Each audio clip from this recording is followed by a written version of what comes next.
നമസ്കാരം. ഒരു രാജ്യത്തെ വികസനത്തിലേക്ക് നയിക്കുന്നതിൽ ആ രാജ്യത്തിൻ്റെ സമ്പദ്വ്യവസ്ഥയ്ക്ക് സുപ്രധാന പങ്കുണ്ട്.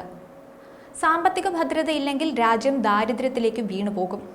അതിവേഗം വികസിച്ചുകൊണ്ടിരിക്കുന്ന ഒരു സമ്പദ്വ്യവസ്ഥയായിട്ടാണ് സാമ്പത്തിക വിദഗ്ധർ ഇന്ത്യയെ കാണുന്നത്. 2023-24 സാമ്പത്തിക വർഷത്തിലെ ഇന്ത്യയുടെ GDP $3.6 ട്രില്യൺ ആണ്. 2030-31 സാമ്പത്തിക വർഷത്തോടെ ഇത് $7 ട്രില്യൺ ആയി വർദ്ധിക്കുമെന്നാണ് പ്രമുഖ മാർക്കറ്റ് ഗവേഷണ സ്ഥാപനമായ S&P ഗ്ലോബൽ ഇന്റലിജൻസ് കണക്കാക്കുന്നത്. ആഗോള GDP-യിൽ ഇന്ത്യയുടെ പങ്ക് 3.6% നിന്ന് 4.5% ഉയരുന്നതാണ്. ഇന്ത്യയുടെ പ്രതിശീർഷ വരുമാനം ഉയർന്ന ഇടത്തരം വരുമാനമുള്ള ഗ്രൂപ്പിലേക്ക് ഉയരുമെന്നും റിപ്പോർട്ടിൽ പറയുന്നുണ്ട്. 6.7% വാർഷിക വളർച്ച കൈവരിക്കാൻ സാധിച്ചാൽ 2030-31 സാമ്പത്തിക വർഷത്തോടെ ഇന്ത്യ ഉയർന്ന ഇടത്തരം വരുമാനമുള്ള വിഭാഗത്തിലേക്ക് മാറും.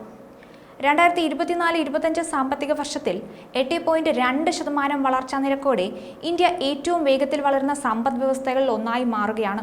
ബിസിനസ് മേഖലയിലും ലോജിസ്റ്റിക്സിലും മെച്ചപ്പെട്ട പ്രകടനവും സ്വകാര്യ മേഖലയിൽ നിക്ഷേപം വർദ്ധിപ്പിക്കാൻ സാധിച്ചതും അടക്കമുള്ള തുടർച്ചയായ പരിഷ്കാരങ്ങൾ സമ്പദ് വ്യവസ്ഥ വളരുന്നതിനുള്ള പ്രധാന ഘടകങ്ങളായി ചൂണ്ടിക്കാട്ടുന്നുണ്ട്. ചരക്ക് സേവന നികുതി അല്ലെങ്കിൽ GST ശേഖരം എല്ലാ കാലത്തെയും ഉയർന്ന പ്രതിമാസ നിരക്കായ 2.1 ട്രില്യൺ ഇന്ത്യൻ രൂപയിൽ നിന്ന് ഏപ്രിലിൽ എത്തിയതോടെ 2024-25 സാമ്പത്തിക വർഷത്തിൽ സമ്പദ് വ്യവസ്ഥയ്ക്ക് മികച്ച തുടക്കമാണ് ലഭിച്ചത്. ശക്തമായ വളർച്ചാ സാധ്യതകളും മികച്ച വ്യവസായ അന്തരീക്ഷവും കാരണം ഇക്വിറ്റി വിപണികൾ കൂടുതൽ മുന്നേറുമെന്നാണ് പ്രതീക്ഷിക്കുന്നത്. ഇന്ത്യയുടെ ആഗോള വ്യാപാരത്തിന്റെ 90% നടക്കുന്നത് കടൽ മാർഗമാണ്. ഇതിനായി ശക്തമായ തുറമുഖ അടിസ്ഥാന സൗകര്യങ്ങൾ ആവശ്യമാണെന്നും റിപ്പോർട്ടിൽ പറയുന്നുണ്ട്.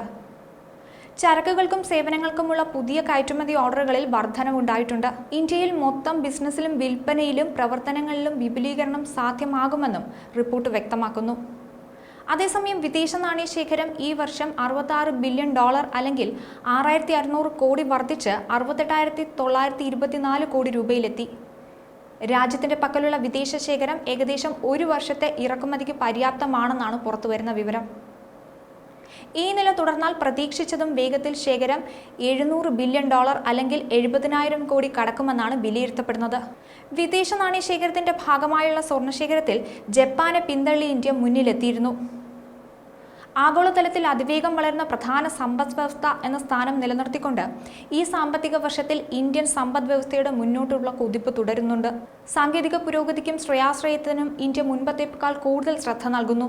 ലോകത്തിലെ ഏറ്റവും വേഗത്തിൽ വളരുന്ന പ്രധാന സമ്പദ് വ്യവസ്ഥകളിൽ ഒന്നായി മാറുകയാണ് ഇന്ത്യ. ലോകരാജ്യങ്ങൾ പോലും ഇന്ത്യയുടെ നേട്ടങ്ങൾ അതിശയത്തോടെയാണ് നോക്കിക്കാണുന്നത്.